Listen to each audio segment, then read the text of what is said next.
Muito bem, então vamos analisar aqui o problema proposto aí pelo Khan Academy, né, envolvendo circuito com resistores em paralelo, né?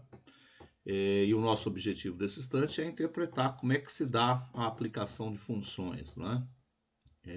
Nós vimos num simulador anterior, né, que resolvendo os dois resistores em paralelo, né, a gente acaba recaindo num resistor simples, onde teria um resistor equivalente, né, e uma fonte de tensão, né? Então, nesse caso, de fato, se for apenas a fonte de tensão e o resistor equivalente, a gente volta àquela ideia de função linear. Entretanto, se tratando de resistores em paralelo, vocês vão perceber aqui que a situação é um pouquinho diferente. Então vamos ao exemplo que foi proposto, né? Então a gente tem lá uma bateria com capacidade aí de 3 volts, né? Uma tensão de 3 volts. Foi colocado um resistor com 20 ohms e um segundo resistor com capacidade de 60 ohms, né?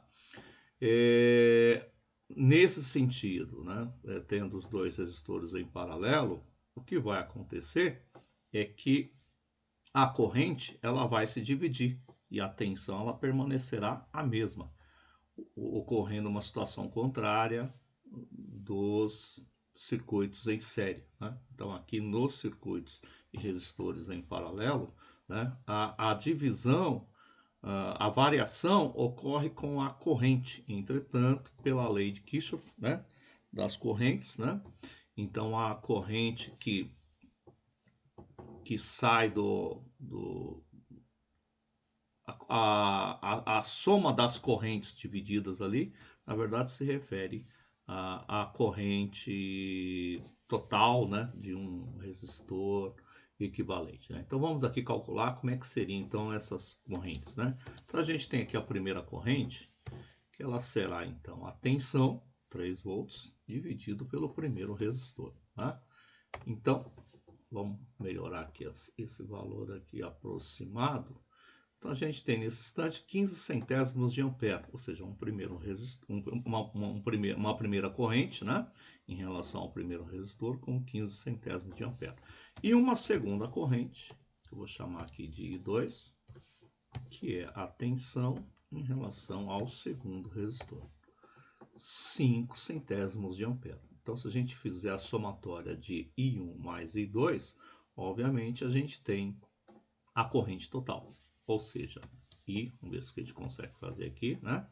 Seria o I1 mais I2.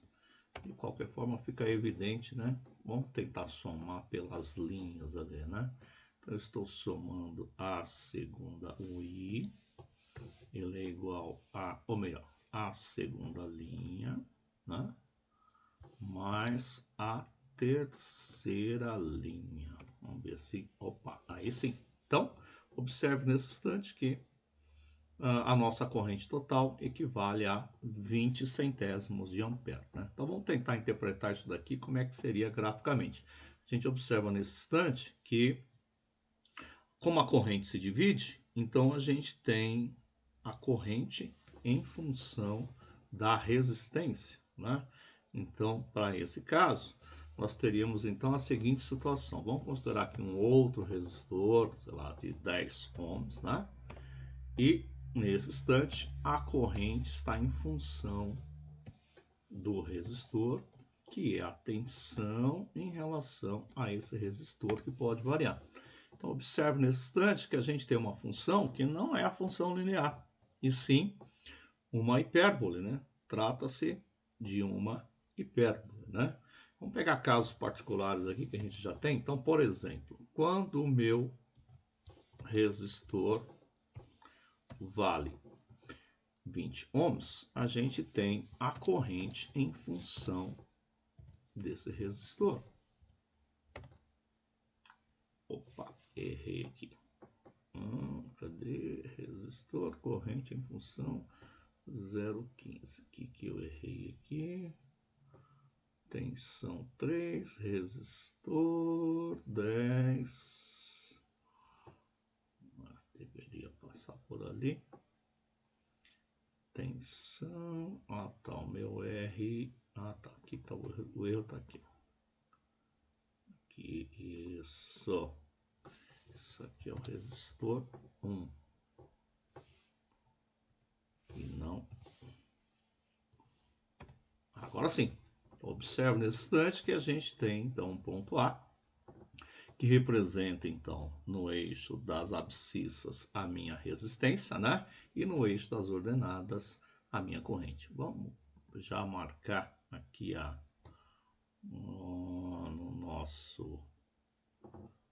nossa janela de visualização esses nomes corretos. Então, o eixo X, ele vai representar a nossa resistência.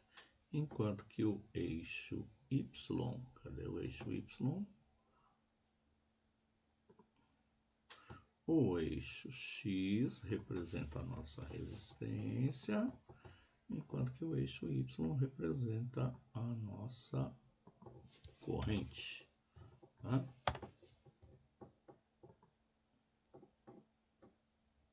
Vamos ver se deu certo aqui. Tá lá então, resistência, né? E corrente. Então, para... Opa, esse aqui continuou como ponto A.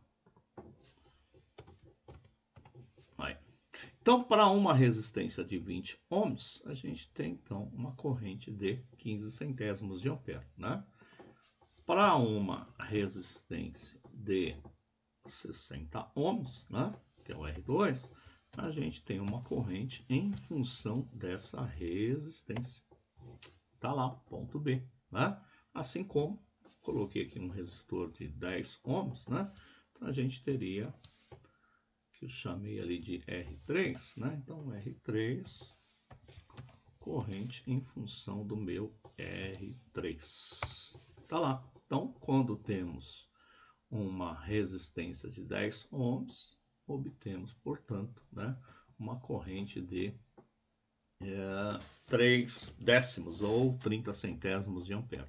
Obviamente que para esse caso, né, a gente tem que a soma das correntes vale 20 centésimos de ampere, né?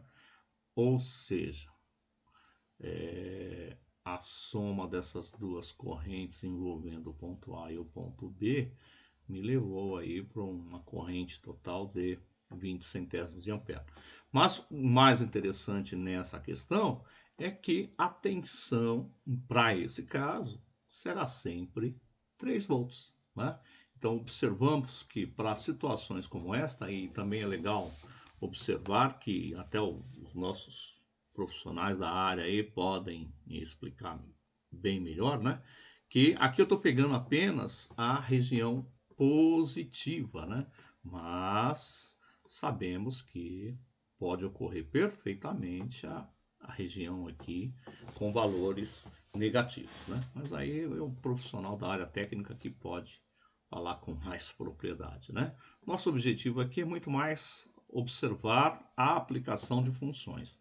Então, nesse instante, a gente observa aqui um circuito com resistores em paralelo, onde a corrente está em função da resistência, a gente tem a representação aqui de uma hipérbole, né?